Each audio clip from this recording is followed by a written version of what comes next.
Hello friends, welcome to my channel. आज की इस वीडियो में हम लोग बिहार स्टेट पेपर 1 में पूछे गए सोशल साइंस के प्रीवियस ईयर क्वेश्चंस को आपके साथ डिस्कस करेंगे।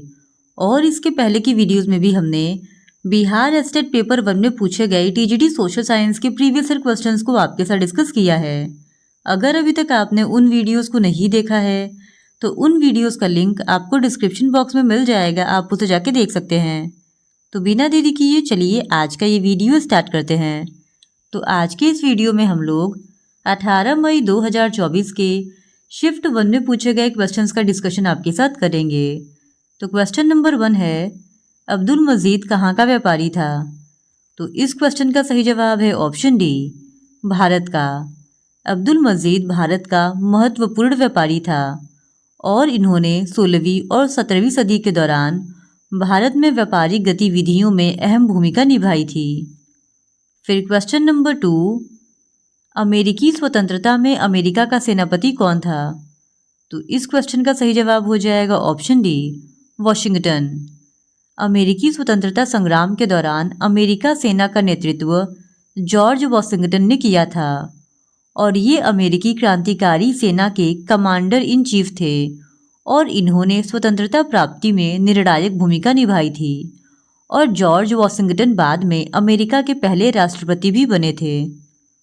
फिर क्वेश्चन नंबर 3, फ्रांस की क्रांति के समय वहाँ का राजा कौन था? तो इस क्वेश्चन का सही जवाब है ऑप्शन बी, लुई 16वां। फ्रांस की क्रांति एक ऐतिहासिक घटना थी जो 1789 में हुई थी और इस क्रांति के समय फ्रांस का राजा लुई 16 था। फिर क्वेश्चन नंबर 4, इंग्लैंड की गौरवपूर्ण क्रांति कब हुई थी?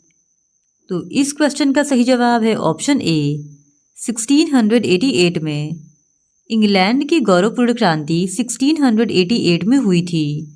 यह एक ऐतिहासिक घटना थी जिसमें इंग्लैंड के राजा जेम्स द्वितीय को हटाकर उनकी बेटी मैरी द्वितीय और उनके पति विलियम तृतीय को संयुक्त रूप से सिंहासन पर बैठाया गया। और यह क्रांति इसलिए भी महत्वपूर्ण थी क्योंकि यह रक्तहीन थी और इसने इंग्लैंड में संवैधानिक राजतंत्र की नींव रखी। फिर क्वेश्चन नंबर 5, किस वर्ष हिटलर ने वर्साई की संधि को अस्वीकार कर दिया? तो इस क्वेश्चन का सही जवाब है ऑप्शन बी, 1935 में। हिटलर ने वर्साई की संधि को, जो 1919 में हुआ था, 1935 में उसे अस्वीकार कर दिया था। फिर क्वेश्चन नंबर 6, किस संधि के द्वारा जर्मनी पर कठोर एवं अपमानजनक शर्तें थोप दी गई? तो इस क्वेश्चन का सही जवाब हो जाएगा ऑप्शन बी, वर्साई की संधि। वर्साई की संधि के द्वारा जर्मनी पर कठोर एवं अपमानजनक शर्तें थोप दी गई थी और वर्साई की संधि 1919 में प्रथम विश्व युद्ध की समाप्ति के बाद जर्मनी और मित्र राष्ट्रों के बीच संपन्न हुई थी। फिर क्वेश्चन नंबर 7, द्वितीय विश्व युद्ध में पहला एटम बम कहाँ गिराया गया था? तो इस क्वेश्चन का सही जवाब है ऑप्शन ए, हिरोशिमा पर। द्वितीय विश्व युद्ध के दौरान संयुक्त राज्य अमेरिका ने जापान पर 2 परमाणु बम गिराए थे, जिसमें से पहला परमाणु बम 6 अगस्त 1945 को जापान के शहर हिरोशिमा पर गिराया गया और इस बम का कोड नाम था लिटिल बॉय। जबकि दूसरा परमाणु बम 9 अगस्त 1945 को जापान के नागासाकी शहर पर गिराया गया और इसका कोड नाम था फैटमैन। फिर क्वेश्चन नंबर 8, द्वितीय विश्व युद्ध में धुरी राष्ट्रों में कौन सा राज्य शामिल नहीं था? तो इस क्वेश्चन का सही जवाब है ऑप्शन सी, सोवियत संघ। द्वितीय विश्व युद्ध में 2 मुख्य गुट थे, पहला मित्र राष्ट्र और दूसरा धुरी राष्ट्र। धुरी राष्ट्रों में जर्मनी, जापान और इटली थे। सोवियत संघ इस ग्रुप का हिस्सा नहीं था क्योंकि सोवियत संघ मित्र राष्ट्रों का हिस्सा था। फिर क्वेश्चन नंबर 9, वेस्ट इंडीज की खोज किसने की थी? तो इस क्वेश्चन का सही जवाब है ऑप्शन सी, क्रिस्टोफर कोलंबस ने। वेस्ट इंडीज की खोज क्रिस्टोफर कोलंबस ने की थी। फिर क्वेश्चन नंबर 10, प्रिंसटन युद्ध कहाँ हुआ था? तो इस क्वेश्चन का सही जवाब है option D, new Jersey. Princeton की लड़ाई जनवरी 1777 ईस्वी को न्यू जर्सी के प्रिंसटन शहर के पास लड़ी गई थी और यह अमेरिकी क्रांति के समय लड़ी गई महत्वपूर्ण लड़ाइयों में से एक थी, जिसमें अमेरिकी सेना ने ब्रिटिश सेना को हराया था। फिर क्वेश्चन नंबर 11, झारखंड को राज्य का दर्जा कब मिला? तो इस क्वेश्चन का सही जवाब है ऑप्शन बी, 15 नवंबर 2000 को। झारखंड को राज्य का दर्जा 15 नवंबर 2000 में मिला था और वर्ष 2000 में भारत में 3 नए राज्यों छत्तीसगढ़, उत्तराखंड और झारखंड का गठन हुआ था। फिर क्वेश्चन नंबर 12, चुआर विद्रोह कब शुरू हुआ? तो इस क्वेश्चन का सही जवाब है ऑप्शन ए, 1771 ईस्वी में। चुआर विद्रोह आधुनिक पश्चिम बंगाल के बांकुर जिले में 1771 ईस्वी में शुरू हुआ था और इस विद्रोह के नेता दुर्जन सिंह थे, जिन्होंने अपने अनुयायियों के साथ मिलकर सामूहिक विद्रोह किया था और यह विद्रोह ईस्ट इंडिया कंपनी की शोषणकारी भूमि राजस्व नीतियों के कारण हुआ था। फिर क्वेश्चन नंबर 13, कोल विद्रोह कब हुआ? तो इस क्वेश्चन का सही जवाब है ऑप्शन ए, 1831 से 1832 के बीच। मुंडा, उराव, भूमिज और हो आदिवासियों को अंग्रेजों के द्वारा कोल कहा गया और कोल विद्रोह झारखंड के कोल जनजाति के द्वारा अंग्रेजी सरकार के अत्याचार के खिलाफ 1831-32 ईस्वी में लड़ा गया था। फिर क्वेश्चन नंबर 14, इनमें से कौन से बाजरा है? तो इस क्वेश्चन का सही जवाब है ऑप्शन सी, एक से ज़्यादा विकल्प सही है। ज्वार, बाजरा और रागी भारत में उगाए जाने वाले मुख्य मोटे अनाज हैं। यद्यपि इन्हें मोटा अनाज कहा जाता है, परंतु इनमें पोषक तत्वों की मात्रा अत्यधिक होती है और इस वजह से ऑप्शन जो सी है वो इस क्वेश्चन का सही जवाब हो जाएगा। फिर क्वेश्चन नंबर 15, ब्रिटिश शासन के विरुद्ध बस्तर विद्रोह किस वर्ष हुआ था? तो इस क्वेश्चन का सही जवाब हो जाएगा ऑप्शन ए, 1910 में। ब्रिटिश शासन के विरुद्ध बस्तर विद्रोह 1910 ईस्वी में हुआ था। फिर क्वेश्चन नंबर 16, कॉफ़ी की खेती का पहली बार प्रयोग किया गया था। तो इस क्वेश्चन का सही जवाब है ऑप्शन डी, बाबा बुदन पहाड़ी। भारत में अरेबिका किस्म की कॉफ़ी पैदा की जाती है, जो प्रारंभ में यमन से लाई गई थी और इसकी कृषि की शुरुआत बाबा बुदन पहाड़ियों से हुई थी। फिर क्वेश्चन नंबर 17, निम्नलिखित में से कौन सा एक फसल नहीं है? तो इस क्वेश्चन का सही जवाब है ऑप्शन ए, सर्दी। सर्दी कोई फसल नहीं है बल्कि यह एक ऋतु है, जबकि रबी, जायद और खरीफ ये तीनों शस्य ऋतुएं हैं। फिर क्वेश्चन नंबर 18, निम्नलिखित में से कौन सी फाइबर फसल है? तो इस क्वेश्चन का सही जवाब है ऑप्शन बी, जूट। उपयुक्त में से जो जूट है वो एक फाइबर की फसल है और जूट को सुनहरा रेशा भी कहा जाता है। फिर क्वेश्चन नंबर 19, ऊपरी सिलेसिया जर्मन और पोल्स दोनों द्वारा आबादी वाला क्षेत्र था। राष्ट्र संघ ने जर्मनी और पोलैंड के बीच अपर सिलेसिया के मुद्दे का समाधान कैसे किया? तो इस क्वेश्चन का सही जवाब हो जाएगा ऑप्शन सी, क्षेत्र को विभाजित करके। फिर क्वेश्चन नंबर 20, डैश शासन ने समाचार पत्रों, पुस्तकों, नाटकों और गीतों में कही गई बातों को नियंत्रित करने के लिए सेंसरशिप कानून लागू किया गया और स्वतंत्रता एवं आज़ादी के विचारों को प्रतिबंधित किया गया। तो इस क्वेश्चन का सही जवाब हो जाएगा ऑप्शन बी, रूढ़िवादी। फिर क्वेश्चन नंबर 21, निम्नलिखित में से कौन सी रबी फसल है? तो इस क्वेश्चन का सही जवाब है ऑप्शन बी, चना। चना, मटर, जौ, गेहूं और सरसों ये मुख्य रबी फसलें हैं, जबकि चावल, मक्का, ज्वार, बाजरा, मूंग, उड़द, कपास, जूट और मूंगफली ये खरीफ की फसलें हैं। फिर क्वेश्चन नंबर 22, निम्नलिखित को कालानुक्रमिक क्रम में व्यवस्थित करें और सही विकल्प चुनें। पहला, नेपोलियन युद्ध। दूसरा, वियना की संधि। तीसरा, स्वतंत्रता के लिए यूनानी संघर्ष और चौथा, ऑटोमन साम्राज्य में स्लाव राष्ट्रवाद। तो इस क्वेश्चन का सही जवाब हो जाएगा ऑप्शन बी। सबसे पहले आएगा 1, नेपोलियन युद्ध, जो कि 1803 से 1815 के बीच हुआ था। फिर उसके बाद आएगा वियना की संधि, जो कि 1815 में हुआ था। फिर उसके बाद आएगा स्वतंत्रता के लिए यूनानी संघर्ष, जो कि हुआ था 1821 से 1829 के बीच। और फिर सबसे अंत में आएगा ऑटोमन साम्राज्य में स्लाव राष्ट्रवाद, जो कि 1830 से 1840 के बीच हुआ था। इस वजह से ऑप्शन बी इस क्वेश्चन का सही जवाब है। फिर क्वेश्चन नंबर 23, निम्नलिखित में से किसे संयुक्त इटली का पहला राजा घोषित किया गया था? तो इस क्वेश्चन का सही जवाब है option D, Victor Emmanuel second को। विक्टर इमैनुएल सेकंड को इटली के एकीकरण के प्रमुख व्यक्ति के रूप में माना जाता है और ये सार्डिनिया साम्राज्य के राजा थे। और जब 1861 ईस्वी में इटली के विभिन्न राज्यों का एकीकरण हुआ तो एकीकृत इटली का पहला राजा विक्टर इमैनुएल सेकंड को ही घोषित किया गया था। फिर क्वेश्चन नंबर 24, रूसी क्रांति के दौरान बोल्शेविक पार्टी के नेता कौन थे? तो इस क्वेश्चन का सही जवाब हो जाएगा ऑप्शन ए, व्लादिमीर लेनिन। रूसी क्रांति के दौरान बोल्शेविक पार्टी के नेता व्लादिमीर लेनिन थे। लेनिन एक प्रमुख मार्क्सवादी विचारक और क्रांतिकारी थे जिन्होंने रूस में जारशाही शासन को उखाड़ फेंकने और सोवियत संघ की स्थापना में महत्वपूर्ण भूमिका निभाई थी।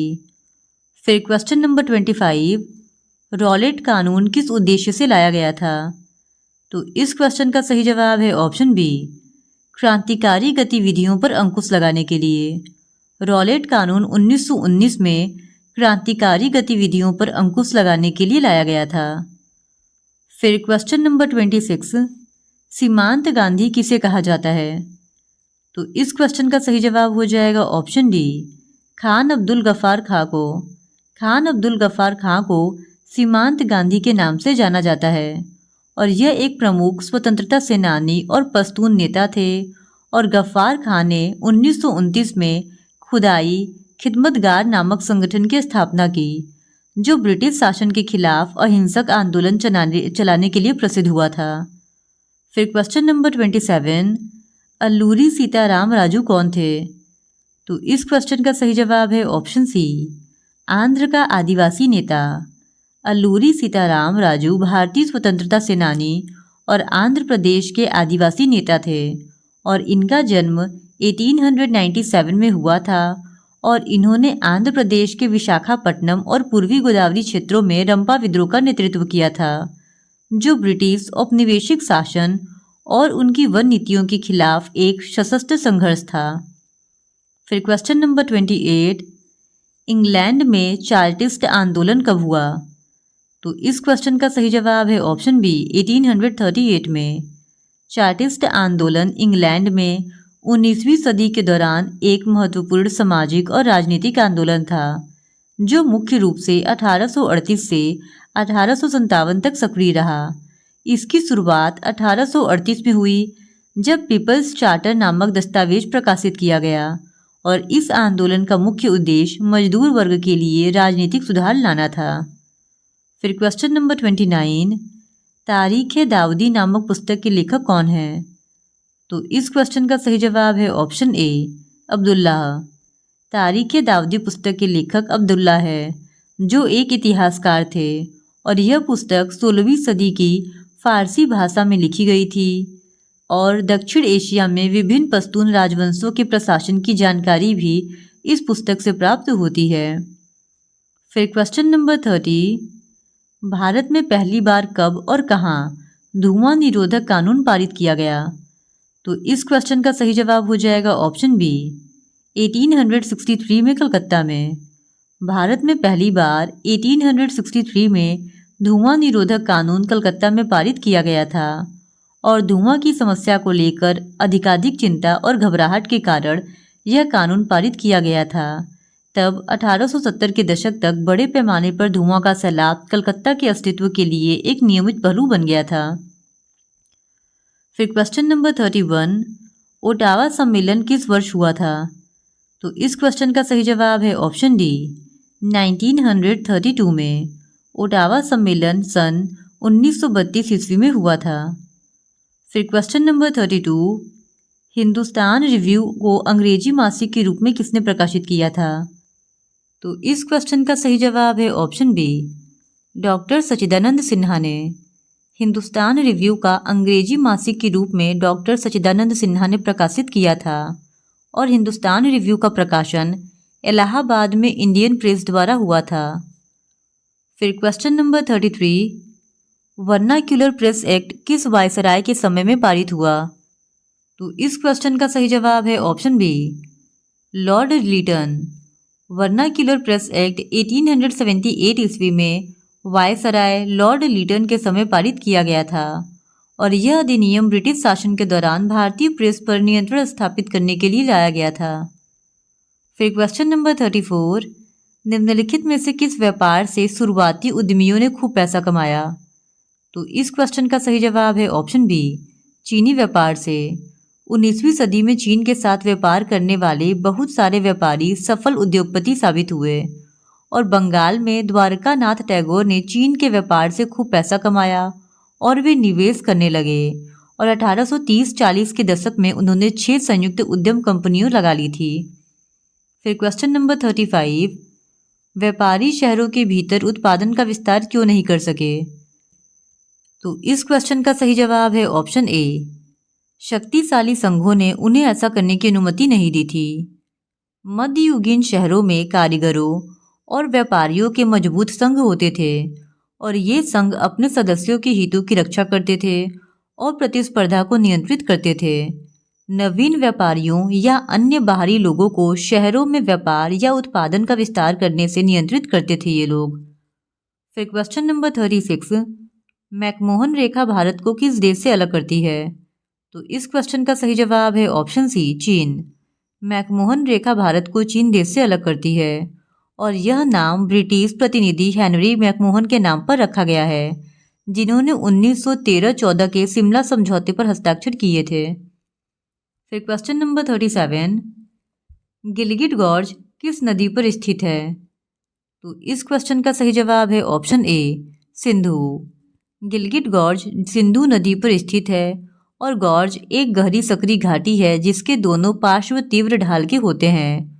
गॉर्ज की चौड़ाई इसके तल और ऊपरी भाग में लगभग एक समान होती है तथा ये कठोर चट्टानों से बना होता है। फिर क्वेश्चन नंबर 38, गंगा नदी की लंबाई है? तो इस क्वेश्चन का सही जवाब है ऑप्शन ए, 2525 किलोमीटर। गंगा नदी की लंबाई 2525 किलोमीटर है और गंगा नदी उत्तराखंड राज्य के उत्तरकाशी जिले में गोमुख के निकट गंगोत्री हिमनद से 3900 मीटर की ऊंचाई से गिरती है और यहाँ पर यह भागीरथी के नाम से जानी जाती है। फिर क्वेश्चन नंबर 39, निम्नलिखित में से किस नदी का उद्गम अमरकंटक नहीं है? तो इस क्वेश्चन का सही जवाब है ऑप्शन बी, तापी। तापी नदी का उद्गम अमरकंटक नहीं है। यह मध्य प्रदेश के बैतूल जिले में मुल्ताई से निकलती है और नर्मदा, सोन, जोहिला इन तीनों नदियों का उद्गम क्षेत्र अमरकंटक है। फिर क्वेश्चन नंबर 40, निम्नलिखित में से कौन सा वृक्ष उष्णकटिबंधीय सदाबहार वन से संबंधित नहीं है? तो दिए गए ऑप्शन में 2 ऑप्शन इसका सही जवाब होगा, एक तो आबनूस और दूसरा सिनकोना। आयोग ने बाद में इस क्वेश्चन को मूल्यांकन से बाहर कर दिया था। फिर क्वेश्चन नंबर 41, दाची गाम जो जम्मू कश्मीर में स्थित है क्या है? तो इस क्वेश्चन का सही जवाब है ऑप्शन बी, राष्ट्रीय उद्यान। दाची गाम जो जम्मू कश्मीर में स्थित है यह एक राष्ट्रीय उद्यान है और यह राष्ट्रीय पार्क 141 वर्ग किलोमीटर के क्षेत्र में फैला हुआ है और 1981 में इसे राष्ट्रीय पार्क घोषित किया गया था। यह उद्यान हंगूल या कश्मीरी हिरन के घर के रूप में जाना जाता है। फिर क्वेश्चन नंबर 42, निम्नलिखित में से कौन दक्षिण भारत की प्रमुख नदी प्रणाली नहीं है? तो इस क्वेश्चन का सही जवाब हो जाएगा ऑप्शन डी, ताप्ती। ताप्ती नदी दक्षिण भारत की प्रमुख नदी प्रणाली के अंतर्गत नहीं आती है। फिर क्वेश्चन नंबर 43, निम्नलिखित में से कौन पर्णपाती वनों की विशेषता है? तो इस क्वेश्चन का सही जवाब हो जाएगा ऑप्शन सी, पेड़ एक विशेष मौसम के दौरान अपने पत्ते गिरा देते हैं। पर्णपाती वनों की विशेषता होती है कि पेड़ एक विशेष मौसम के दौरान अपने पत्ते गिरा देते हैं और भारत में इन्हें मानसूनी वन भी कहते हैं और ये उन क्षेत्रों में विस्तृत हैं जहां 70 सेंटीमीटर से 200 सेंटीमीटर तक वर्षा होती है। बांस, साल, शीशम, चंदन, खैर, सागौन, पीपल, नीम, कुसुम, अर्जुन और सहतूत आदि के वृक्ष इन वनों में ही पाए जाते हैं। फिर क्वेश्चन नंबर 44, भारत में जनसंख्या के असमान वितरण के लिए निम्नलिखित में से कौन सा कारक उत्तरदायी नहीं है? तो इस क्वेश्चन का सही जवाब है ऑप्शन डी, सरकारी नीतियाँ। भारत में जनसंख्या के असमान वितरण के लिए सरकारी नीतियाँ उत्तरदायी नहीं है। जबकि जलवायु, भौतिक विशेषताएं और सांस्कृतिक कारक ये सभी जनसंख्या के असमान वितरण के लिए उत्तरदायी कारक है। फिर क्वेश्चन नंबर 45, भूटान की अर्थव्यवस्था किस पर आधारित है? तो इस क्वेश्चन का सही जवाब हो जाएगा ऑप्शन सी, पर्यटन पर।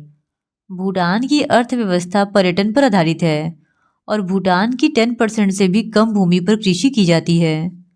फिर क्वेश्चन नंबर 46, ग्रीन हाउस प्रभाव का कारण है। तो इस क्वेश्चन का सही जवाब है ऑप्शन बी, वायु प्रदूषण। वायु प्रदूषण ग्रीन हाउस प्रभाव का कारण है। फिर क्वेश्चन नंबर 47, कर्क रेखा भारत के किन राज्यों से होकर गुजरती है? तो इस क्वेश्चन का सही जवाब है ऑप्शन ए, राजस्थान, गुजरात और मिजोरम।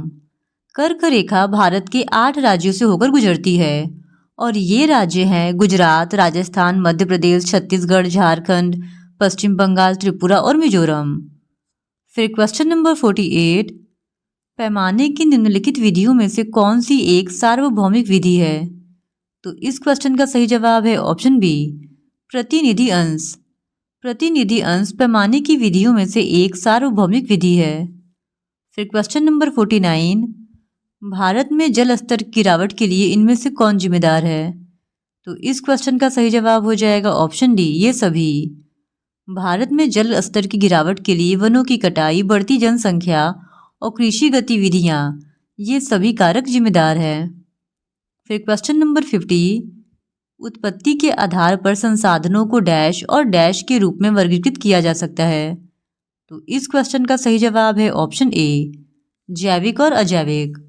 उत्पत्ति के आधार पर संसाधनों को जैविक और अजैविक के रूप में वर्गीकृत किया जा सकता है और सामान्यता के आधार पर इन्हें नवीकरण योग्य संसाधन और अनवीकरणीय योग्य संसाधन के रूप में डिवाइड किया जा सकता है। सेम इसी तरह ओनरशिप यानी स्वामित्व के आधार पर इन्हें व्यक्तिगत, सामुदायिक, राष्ट्रीय और अंतर्राष्ट्रीय इन 4 भागों में डिवाइड किया जा सकता है और विकास के स्तर के आधार पर इन्हें संभावी, भंडार और संचित कोष के रूप में वर्गीकृत किया जा सकता है। तो आज के लिए बस इतना ही। बाकी के बचे हुए क्वेश्चंस का डिस्कशन हम लोग इस वीडियो के नेक्स्ट पार्ट में आपके साथ करेंगे। और अगर आप बिहार स्टेट पेपर 1 में पूछे गए टीजीटी सोशल साइंस के इसी तरह और भी प्रीवियस ईयर क्वेश्चंस को देखना चाहते हैं तो please do subscribe to my channel and like this video. Thank you very much.